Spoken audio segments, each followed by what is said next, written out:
Welcome to ROX TV.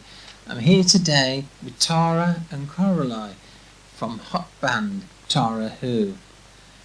So, girls, tell us how you got together. Coco, you want to do this? Okay, yeah. It's actually gonna be 3 years in June that I joined Tarah Who. Yeah, crazy. Um, so me and Tara were friends on Facebook, but like we never met. I think we had some friends in common in Paris, um, and I was seeing that she was living in LA, and I was gonna move to LA for to study at the Musician Institute, and I just wanted her just to give me some little tips and stuff like that to live in LA and for the music scene and everything. Um, and yeah, um, so that was when I arrived, and she contacted me a few months after when she was looking for a drummer for her band. So yeah, that's pretty much it. How long have you lived in the States then?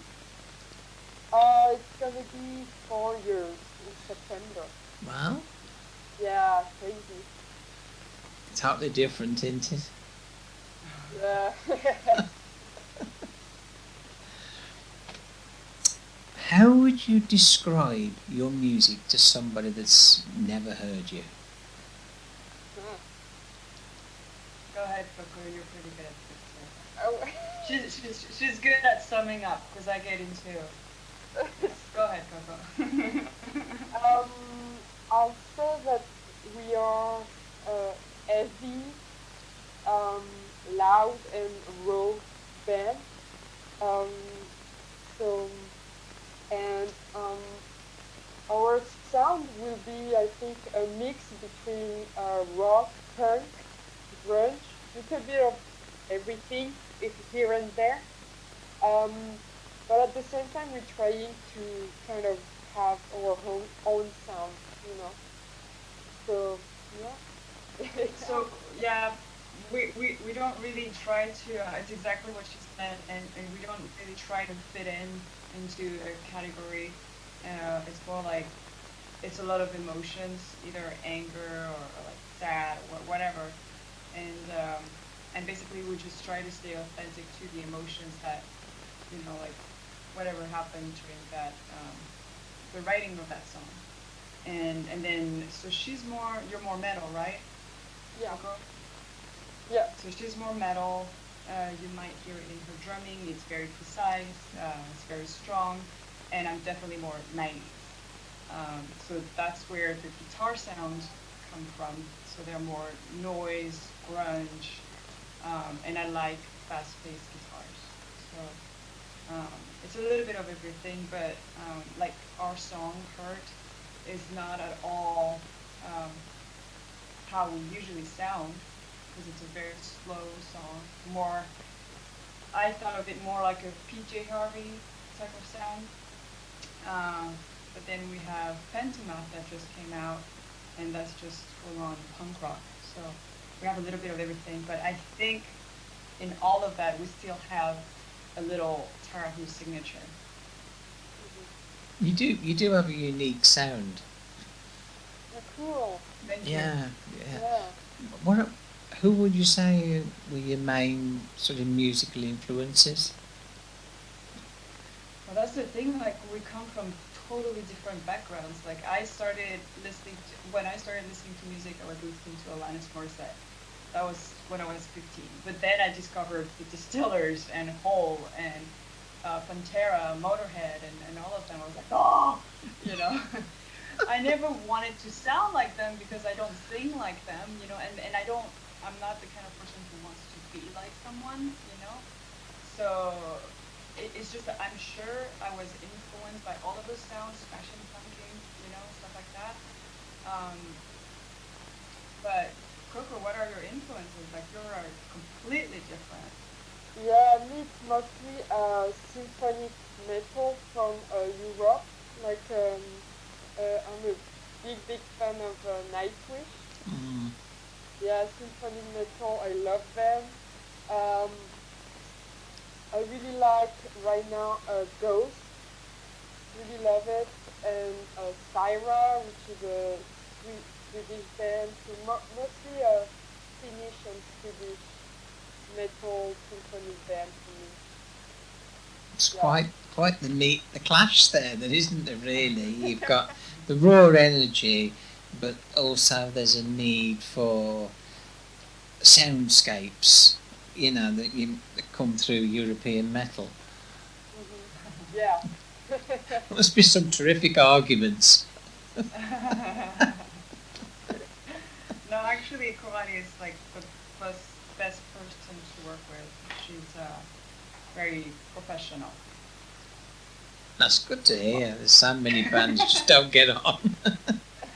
Well, no, it's very easy to get along with Coco, and that's what's been so nice. Like I've worked with a lot of musicians and a lot of people, who don't know, especially like how bands work. They were like, well, how come you've had so many different people working, with you? I'm like, well, it just, it's not because you're a bad musician, but sometimes just personalities don't click, Mhm.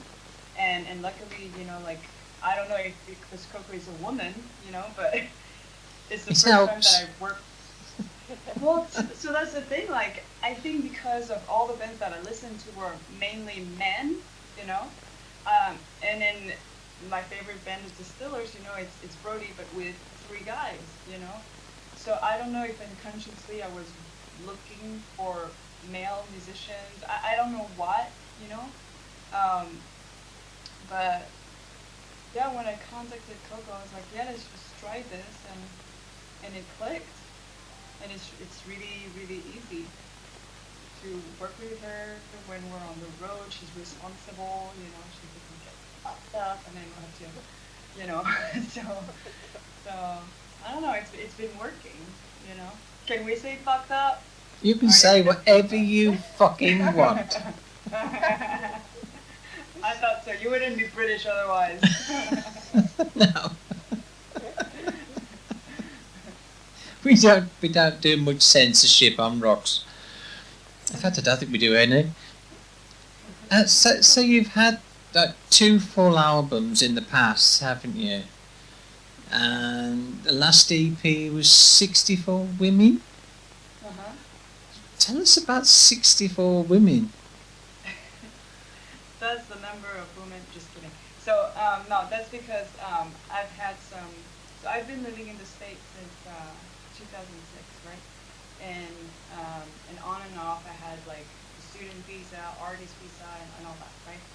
And then one of the last times that I tried coming back, have you've been to the U.S. before? Have you gone through immigration? I haven't, no. Okay, well, coming to America and going to U.S. immigration is one fun step.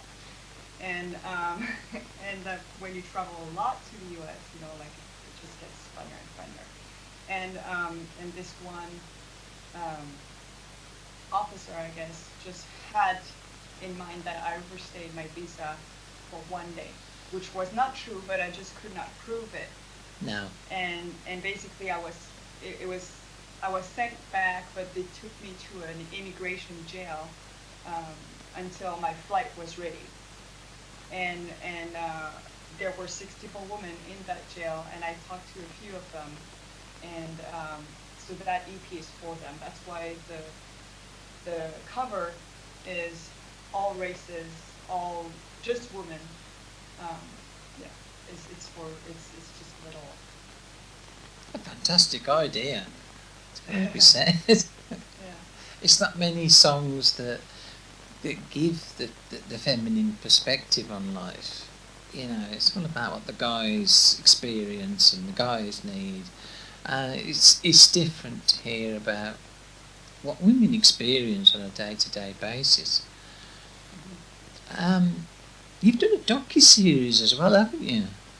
Yeah, yeah. Well, that's for different reasons.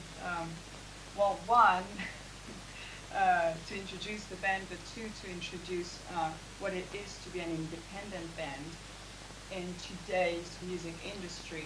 And on top of that, being a female rock artist.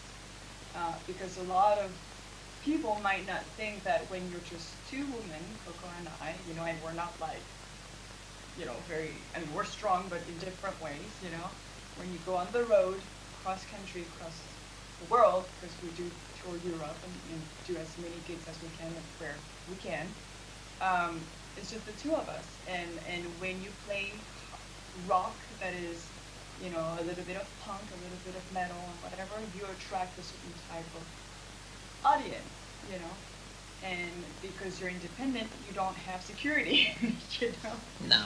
So it's all of this that really I wanted to show in that docu-series. It's a very, I'm not a movie or filmmaker, so it's just footage that is very raw and authentic, and it's just from our phones or like whatever I could find. So you can't really watch that as okay, I'm going to watch a documentary about, but I think it's pretty accurate to what we go through. It works. I found it fascinating, to be honest, but it's very rare. Did you watch? Yeah. And I think it's fascinating when you do see, as you say, an independent artist, especially rock artists, the kind of shit that they have to go through on a day-to-day basis. It's definitely something that we want, So I was really afraid to show a side, like, we're not complaining, No. That's definitely a choice. But I think that, I guess where it's very personal, but like, like when my dad is a doctor, my mom was a nurse, so, to them, me choosing music when my brothers chose different careers and paths, I'm the slacker. but then I'm like, you have no idea how much I work, No. Like, you have no fucking idea, I'm not just like playing, you just see the part that we're just playing on stage, but it's actually a lot more than that. It's hard work. And we're self-managed, like we do everything on our own. So If you had any advice for a young independent band just starting out, what would that be based on what you just said? Well, for me, is if you have something to say, and that's how it usually starts, you have something to say, or you need to express yourself, it's art, right? Just do it as it comes. Don't try to sound like anyone, and don't try to look like anyone. Like, the more authentic that you are is what's going to attract people, But that's me. I don't know what Coco's, because, Coco, what do you think? What would you say to an artist or drummer? Yeah, so mostly do what you love, and kind of you be yourself, and I think that if you really love it and you want it, you'll make it happen, Yeah, it might be hard, but It pays off in the end, doesn't it? Yeah, the hardest part for me was when I was starting, and I was starting, and you start working with producers, or those are just titles, by the way. Doesn't mean that they're, they can be good at what they do, but the thing is, they're not in your mind. No. So when I started, like my first full-length album, like you said previously, I had an idea of my songs, and then people asked me, those producers, they asked me, well, who do you like? Who are your influences? And at the time, I was really like into Alanis Morissette and whatever. Then I said, but I don't want to sound like her at all. She has her own thing going on. I would never sing like her. I don't even want to, And then they were like, okay, at the time it was Avril Lavigne, right? So they were like, okay, well, we'll make you an Avril Lavigne. No, I don't want to be a fucking Avril Lavigne, you know? Like, like nothing against her, whatever, she doesn't No, cool, but no. that's not, you know? And then just because it's business, people assume that you just want to be commercial. So whenever I was going into my like instrumental parts and whatever, because that's just what I like people I worked with were suggesting to just cut off and restructure the song, which could be a good idea, but it's just not. Then I just felt like it wasn't my song anymore, No. you know. And that's the hardest part when you start writing your own music is trusting that you're doing something that is authentic to yourself, you know. Yeah. So just define why you want to play music and why you want to write. And then if your goal is just to be commercial and be pop and whatever, then find a producer for that, you know?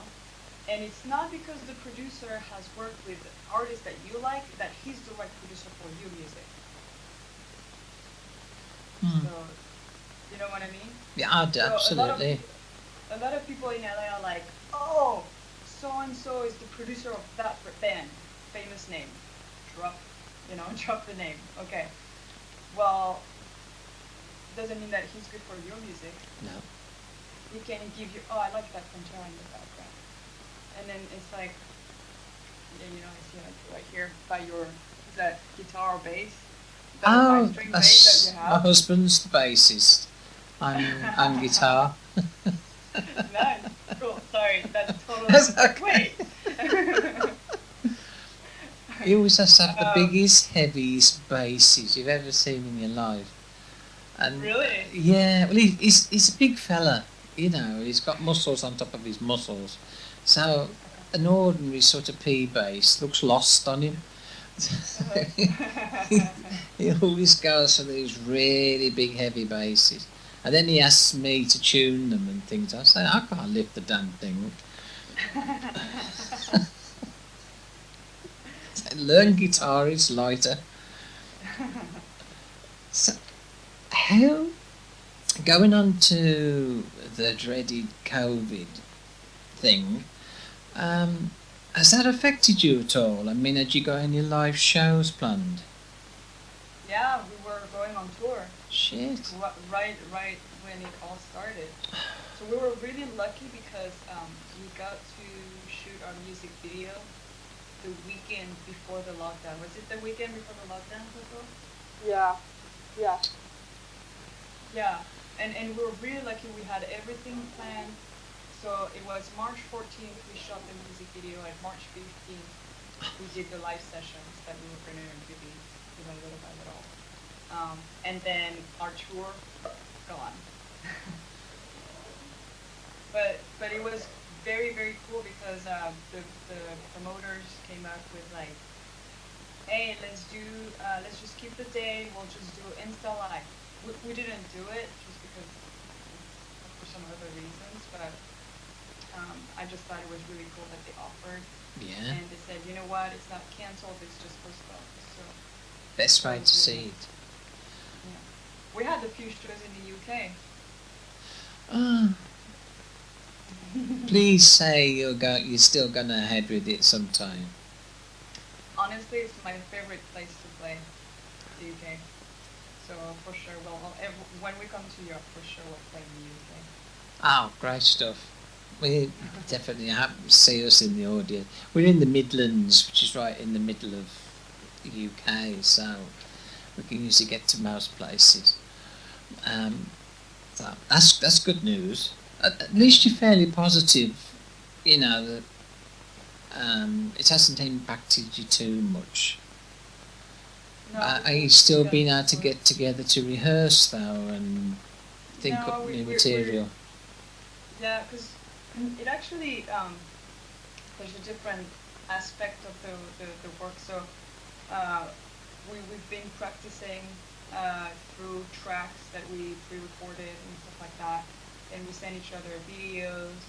I mean, we've been in contact and all that. But as long as it's not safe, because now it's the protest and stuff, you know. Uh, we're just not gonna risk it, and we have a way to rehearse and work on our new music. New music? New music. New music, do tell. Yeah. Well, so I have new songs right here that I'm working on, and I'm sending over some tracks, and yeah, all of this is just new stuff, trying new stuff, and new guitars, so trying new sounds. So an EP imminent? EP. We're just gonna do EPs from now on. It's just easier for an independent band to either release singles or EPs, so that you continue to have momentum faster, at least once a year. Yeah, and some would argue that the album is pretty much dead. Yeah. Which is a shame, but... It is a shame. It is a shame. But you have to keep going and work with what's happening now, I think. When can we expect this mysterious new EP to come out? Probably, well, we'd have to see with our sound guy, Jason Form, and mixer, when he's available, but I'm guessing, sometime in October, probably, after the festival. Okay. She's learning that. Yeah. Yeah, I'm thinking something. Oh, it's not too far away then. Yeah. How's the sort of rock music scene in California at the moment? I mean, is it thriving, or is it, as like a lot of people say, rock is dead? What do you think? I'll have my thoughts, but I'm curious about what you think. Like right now, or right now before everything happened? Before COVID. Before, I mean, no, I don't think rock is dead. It's more like you have a lot of really good bands that's still playing. It's just that what you hear on the radio is, of course, more commercial. So it's not really a lot of rock anymore. Just, of course, the rock of the 80s that's still going on in the 90s. But for new bands, new rock bands and really good ones, there is some. You know, if you are searching, you'll find some. You know, it's just that they don't have the same advertisement that the commercials want. You know, that's pretty much it. But yeah, rock is not dead for sure. No. Well, we're here. And ROX is still here, and we'll always be here. So, Yeah, well, that's it never what will be. Yeah, I agree 100% to what Patricia said, actually. It's, rock is not and has never been dead. It's just the music industry that is different and promoting different artists. Now, to me, rock is not just a music genre, it's an attitude, and that's definitely not dead. And the problem is that the rock bands that are being advertised, if anything, they might play rock chords and rock sounds, but they just don't have it just doesn't come from here. No. It's not Lemmy, you know what I mean? And it's not because you dress like rock and roll because you went on Melrose, you know, and bought all of your, you know, clothes, you know, and little like spikes and stuff that you're a punk, you know. It's a mentality, it's an attitude, and the thing is actually when people categorize us as punk, I'm like, please don't. No? Because if you put us into a punk show, in a punk festival, people are going to think we're pop, and that's going to be horrible. The thing is, when we're on stage, we mean it. And if you put us with rock alternative or like rock, whatever, then people are going to think that we're punk rock because we're a lot more aggressive and we're only two chicks, you know. I mean, right now we're very mellow, you know, it's like 9 a.m., you know, but like put her behind a drum set, you know, and she's a lot more, I can come imagine. on, come at me, you know. So, you know, and that's what makes the difference. Actually, we just let it all out on people. Just come on. Good for you. I'm sort of leading on from that. How do you feel about how women are portrayed in rock at the moment? I mean, is it a positive thing or still a negative thing? Well, do you have anyone in mind when you think that? Does that have a few? Well, it's just, you still got the bimbo draped over an electric guitar, but at guitar shows and music shows, you still got, it only seems to be the really glamorous rockers that seem to get anywhere. I was wondering how you feel about that. So, this is a very tricky question because on one side, I'm tempted to say, you know, if those type of women who, you know, play rock and roll feel like that's how they should express themselves, like showing tits and ass, basically, you know.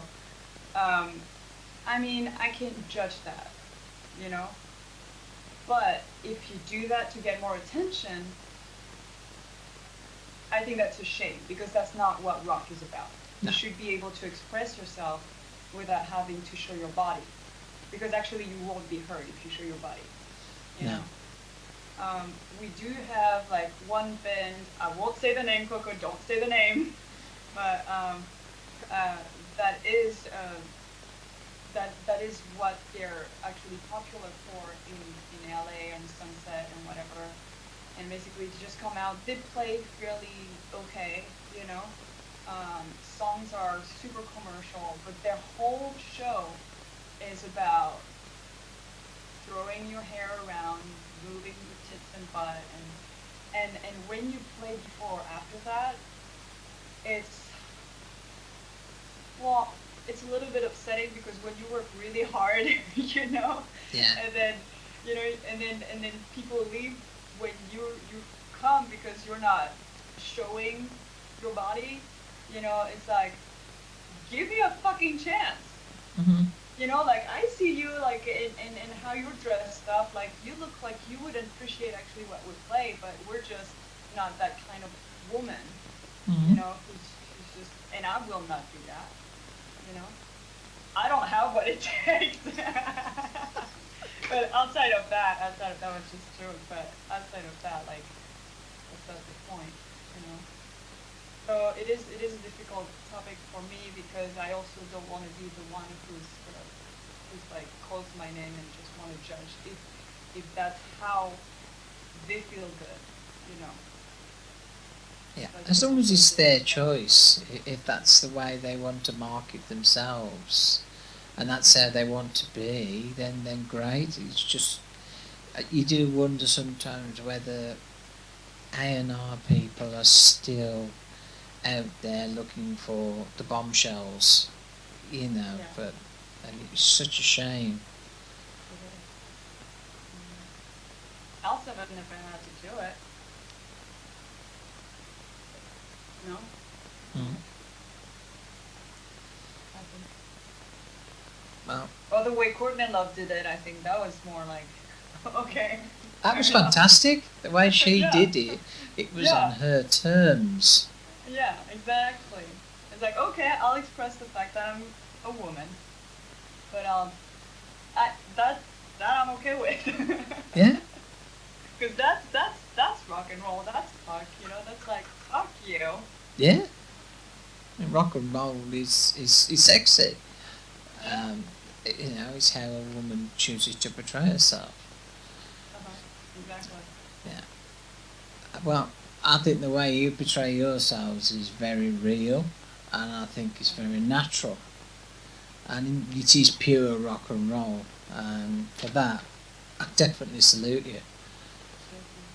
I do wish you all the best, and please do come over to the UK. We'd love to see you. For sure we will.